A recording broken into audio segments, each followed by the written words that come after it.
All right, y'all. So, two coconut heads here. Two coconut heads. This your boy, Just Your Thoughts, and the lovely. Nikki says YOLO. Yes. We over here. We just saw the movie, the premiere of Trouble Man. Private detective. Please, just call me Jax. Yeah, I heard about you. And what kind of odd jobs do you do? Not like I'm a hitman or anything. Just help people out of tight situations. I need you to find Jahari. She has a new album ready to drop it.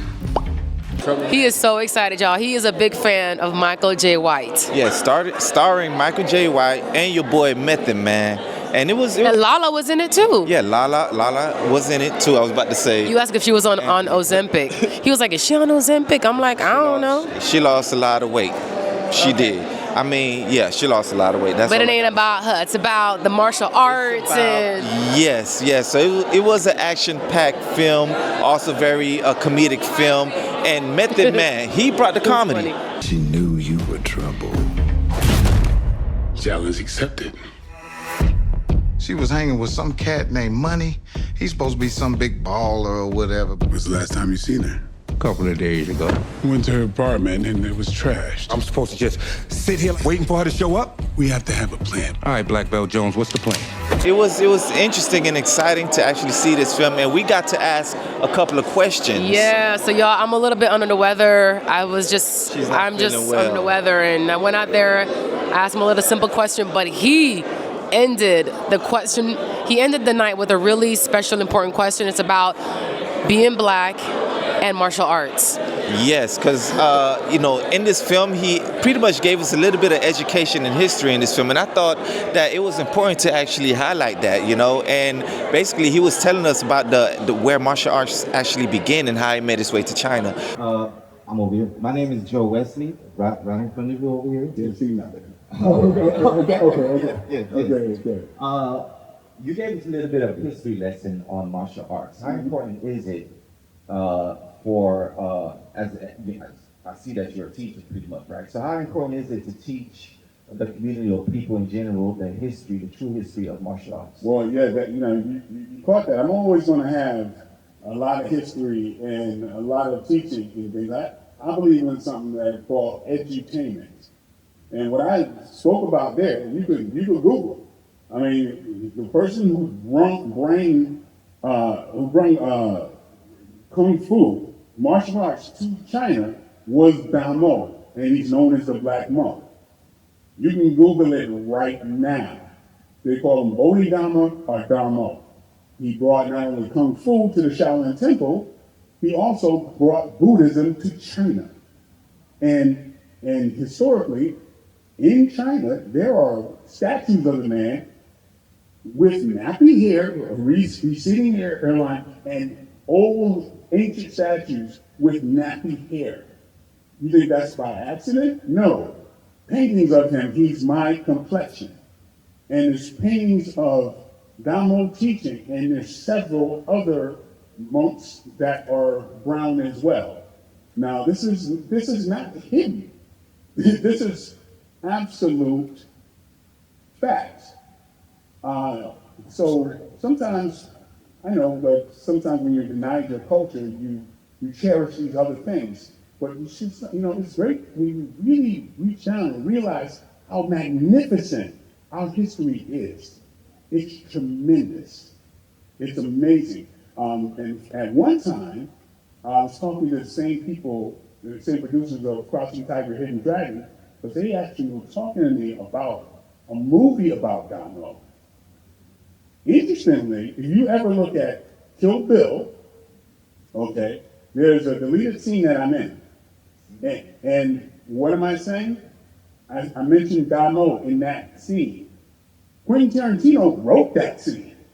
He wanted me to shock the world talking about Damo.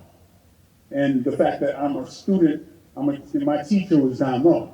So he wanted people to go, what is a black man leading a team of Chinese fighters, And so that was quite intentional. Not me, that was Quentin writing. So, that history is right there. There's a lot of amazing history we have. And I'm gonna, kind of slip a lot of that type of stuff in and be paying attention.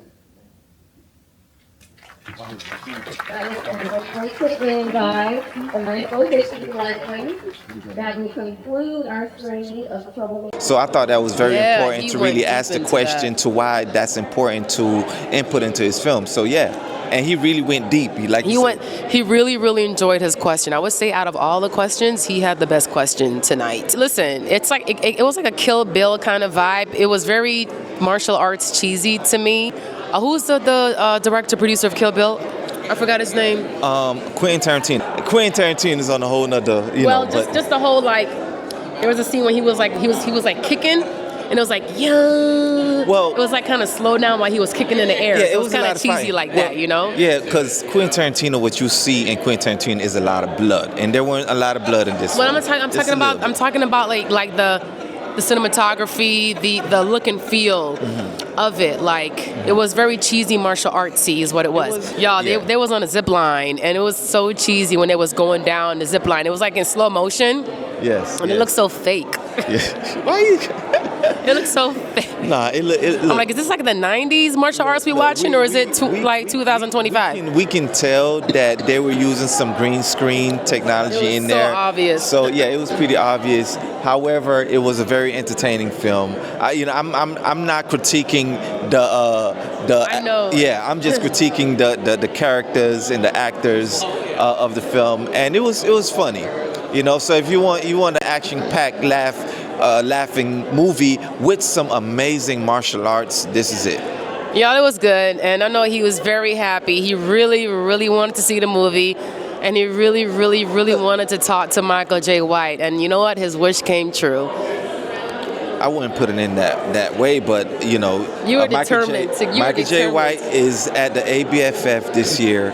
And I think since we're here, it's important that we at least get a question from him. It's like this dude's been making films since the early 1990s? Yeah, and he's 57 years old. Yes, 57 and he did not look it whatsoever. And he's still kicking ass on cinema and in real life. So I think he's underrated. I think like he is so like he has such a portfolio of films. Yeah. And I think he's underrated as far as who he is as an actor and his martial arts expertise as well. So yeah. I mean, he's a screenwriter, a film producer, film director. So, he's pretty much fully involved or engulfed in the filmmaking process. And I think that's the reason to him still being an actor and still being relevant in today's culture of filmmaking.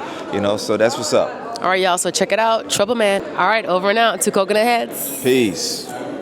She has no idea what she's getting herself into. How many extra clips you got? Thought you didn't like guns. I don't like condoms either, but I ain't stupid. I ain't got no time for this shit. Hey man, why you keep trying to be this girl's savior? This ain't business. This is very personal.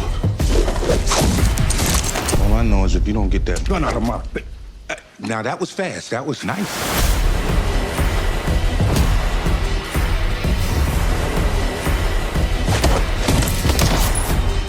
Trust me, it's what I do.